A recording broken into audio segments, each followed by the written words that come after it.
Hi friends, അസ്സലാമു അലൈക്കും. എൻ്റെ പുതിയ വീഡിയോയിലേക്ക് സ്വാഗതം. അപ്പോൾ ഇന്നത്തെ വീഡിയോ ലക്ഷദ്വീപ് സ്പെഷ്യൽ ചൂര അച്ചാർ എങ്ങനെ ഉണ്ടാക്കാം എന്നുള്ളതിനെ കുറിച്ചാണ്.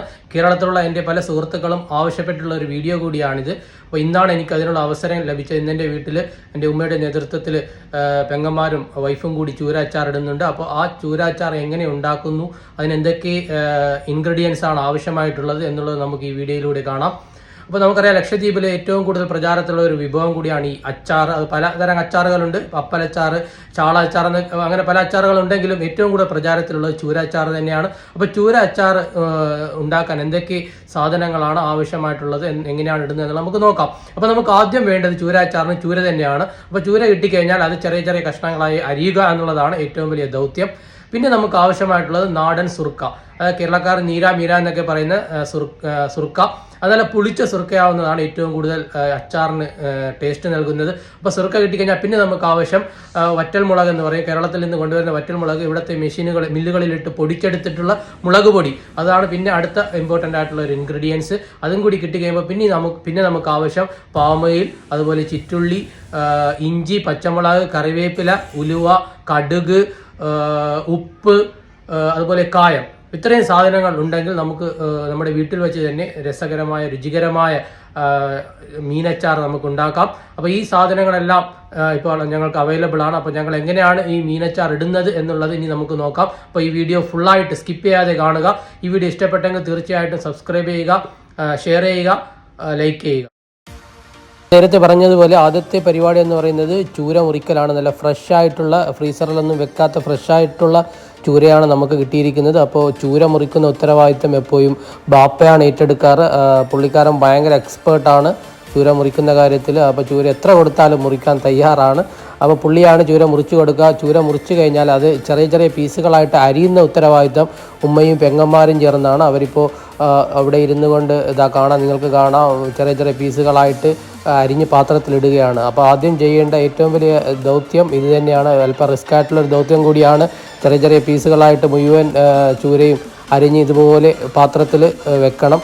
അതിനുശേഷം ആ അരിഞ്ഞു വെച്ചിരിക്കുന്ന ചൂര എന്ത് ചെയ്യണം, മഞ്ഞളും കറിവേപ്പിലയും ഉപ്പും കൂടി പുരട്ടി കുറച്ച് സമയം വെക്കണം. ഞാൻ നേരത്തെ പറഞ്ഞ ഇൻഗ്രീഡിയൻസിൽ മഞ്ഞൾ പറയാൻ വിട്ടുപോയി. അപ്പോൾ മഞ്ഞളിൽ കൂടി ഉൾപ്പെടുത്തിക്കൊണ്ട് അത് പുരട്ടി കുറച്ച് സമയം വെച്ചതിന് ശേഷമാണ് പിന്നീടാണ് നമ്മളത് പൊരിച്ചെടുക്കേണ്ടത്. ആ പുരട്ടി വെച്ച ചൂര കഷ്ണങ്ങൾ നെയ്യ് ചൂടാക്കി, പാമയിലൊഴിച്ച് ചൂടാക്കി അതിൽ ഈ മീനുകളിട്ട് അത് പൊരിച്ചെടുക്കണം. അതൊരു ഏകദേശം ഒരു പൊരിഞ്ഞ് കഴിഞ്ഞാൽ കാണുന്നുണ്ട് ചിത്രത്തിൽ, നമ്മുടെ വീഡിയോയിൽ കാണുന്നത് പോലെ തന്നെ കുറച്ച് സമയം നല്ല ചൂടുള്ള നെയ്യിൽ പൊരിച്ചെടുക്കണം. പൊരിച്ചെടുത്തതിന് ശേഷം അത് കുറച്ച് സമയം മാറ്റി വെക്കണം. ഒരു 2-3 മണിക്കൂർ വേണമെങ്കിൽ മാറ്റി വെക്കാം, അല്ലെങ്കിൽ 1-2 ദിവസം മാറ്റി വെച്ചാലും ഇതിന് കേടുപാടൊന്നും സംഭവിക്കില്ല. നമുക്ക് വേണമെന്നുണ്ടെങ്കിൽ 2 ദിവസം കഴിഞ്ഞിട്ടും ഇതെടുത്തിട്ട് അച്ചാറിടാം, അല്ലെന്നുണ്ടെങ്കിൽ അന്ന് തന്നെ 2-3 മണിക്കൂർ കഴിഞ്ഞാൽ നമുക്ക് അച്ചാറിടാവുന്നതാണ്. അപ്പോൾ ഇനിയാണ് അച്ചാറിടാൻ പോകുന്നത്. ചൂര ഓൾറെഡി പൊരിച്ച് വെച്ചിട്ടുണ്ട്. ഇനി വീണ്ടും നമ്മൾ അടുപ്പ് കത്തിച്ച് അതിൽ ചെമ്പേറ്റി അതിലേക്ക് നമ്മൾ നേരത്തെ വാങ്ങി വെച്ച പാമോയിൽ 2-3 പാക്കറ്റ് പാമോയിൽ ഒഴിച്ച് കൊടുക്കണം. പാമോയിൽ ചൂടായി വരുമ്പോൾ, എണ്ണ ചൂടായി വരുമ്പോൾ അതിലേക്ക് നേരത്തെ നമ്മൾ തോല് കളഞ്ഞ് തയ്യാറാക്കി വെച്ചിരിക്കുന്ന ഗാർലിക്ക്, അല്ലെങ്കിൽ നമ്മൾ ചിറ്റുള്ളി എന്ന് പറയും, വെളുത്തുള്ളി, അത് നെയ്യിലിട്ട് വാട്ടിയെടുക്കണം. ഏകദേശം ഒരു ബ്രൗൺ കളർ രൂപത്തിലേക്ക് ആയി വരുമ്പോൾ അത് തിരിച്ച് കോരിയെടുത്ത് ഒരു പാത്രത്തിലേക്ക് ഇട്ട് വെക്കണം.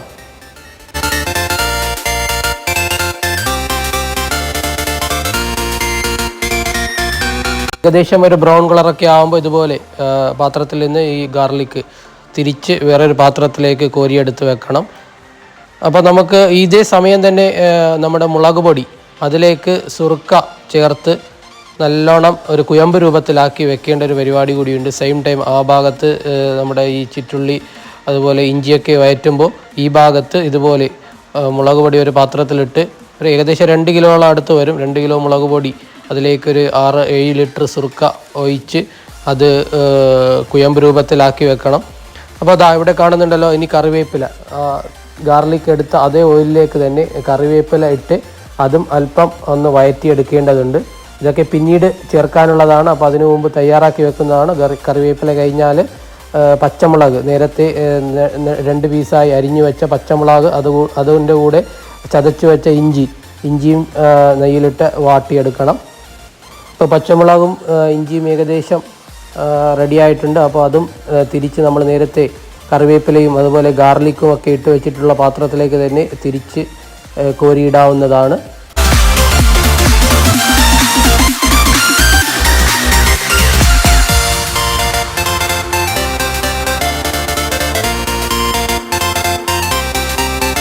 അടുത്തതായിട്ട് ഓയിലിലേക്ക് കടുക് ഇട്ടുകൊണ്ട് ഏകദേശം 1 പാക്കറ്റോളം കടുക് ഇതിനാവശ്യമായിട്ട് വരും. കടുക് ചൂടെണ്ണയിലേക്ക് ഇട്ടുകൊണ്ട് അതിനെ പൊട്ടിച്ചെടുക്കണം.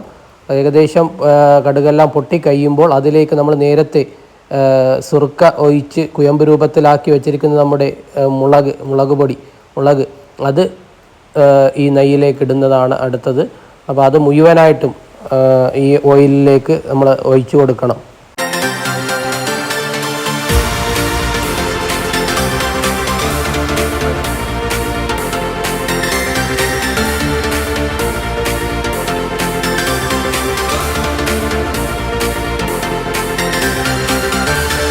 അപ്പോൾ ഇനി ചെയ്യേണ്ടത് വീഡിയോയിൽ കാണിക്കുന്നത് പോലെ തന്നെ നമ്മൾ ഒഴിച്ചു കൊടുത്തിരിക്കുന്ന ഈ മുളക് നല്ലവണ്ണം ഇളക്കി കൊടുക്കണം. ചെമ്പിൻ്റെ അടിയിൽ പിടിക്കാതിരിക്കാനുള്ള ശ്രമമാണ് നമ്മൾ ചെയ്യേണ്ടത്. അടിയിൽ പിടിച്ചാൽ പിന്നെ ഈ അച്ചാറിൻ്റെ ഗുണം പോവും.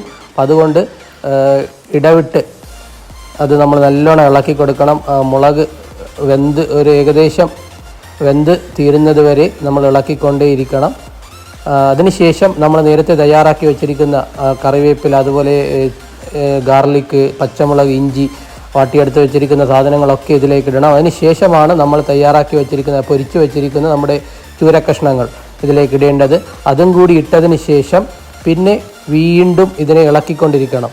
മിതമായ ചൂടിൽ ഇത് വെന്ത് പാകമാവുന്നത് വരെ, മുളകും ഇതിൻ്റെ ബാക്കി എല്ലാ ഇൻഗ്രീഡിയൻസും ഒന്ന് ഒത്തുചേരുന്നത് വരെ ഇതിനെ ഇളക്കിക്കൊണ്ടേയിരിക്കണം. കുറച്ച് സമയം എടുക്കും എന്തായാലും തയ്യാറായി വരാൻ. അപ്പോൾ അതുവരെ ക്ഷമയോടുകൂടി നമ്മൾ ഇതിൻ്റെ അടുത്തിരുന്നു കൊണ്ട് ഇളക്കി കൊടുക്കണം. ആവശ്യമാണെങ്കിൽ ഓയിൽ ചേർക്കാം. ചിലപ്പോൾ ഓയിൽ മതിയാവും. എന്നാലും ചില സമയത്ത് നമുക്ക് ഓയിൽ കുറവാണെന്ന് തോന്നുകയാണെങ്കിൽ ആവശ്യത്തിന് ഓയിൽ പിന്നീട് ഒഴിച്ചു കൊടുക്കാവുന്നതാണ്.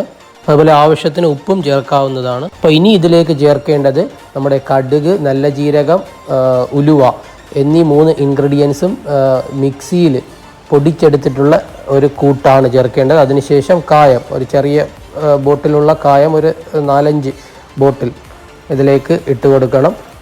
അതിനുശേഷം നല്ലവണ്ണം എല്ലാം കലരുന്ന രീതിയിലേക്ക് നല്ലവണ്ണം ഇളക്കി കൊടുക്കണം. അതാണ് നമ്മൾ അടുത്തതായിട്ട് ചെയ്യേണ്ടത്. മൊത്തം ഒന്ന് ഇളകി വരുന്ന രീതിയിലേക്ക് കയ്യിലോ തവിയോ ഉപയോഗിച്ച് നല്ലവണ്ണം ഇളക്കി കൊടുക്കുക. ഇളം ചൂടിൽ കുറേ സമയം ഇങ്ങനെ ഇളക്കി കഴിയുമ്പോഴേക്കും നമ്മുടെ അച്ചാർ റെഡിയായിട്ടുണ്ടാവും. അതിനുശേഷം നമുക്ക് 1-2 ദിവസം പാത്രത്തിൽ ചമ്പിൽ തന്നെ വെച്ചതിന് ശേഷം കുപ്പിയിലേക്ക് നിറക്കാവുന്നതാണ്. അപ്പോൾ ഈ വീഡിയോ ഇഷ്ടപ്പെട്ടെങ്കിൽ സബ്സ്ക്രൈബ് ചെയ്യുക. ഇനിയും ഇത്തരം ലക്ഷദ്വീപ് വിഭവങ്ങൾക്ക് വേണ്ടി കാത്തിരിക്കുക.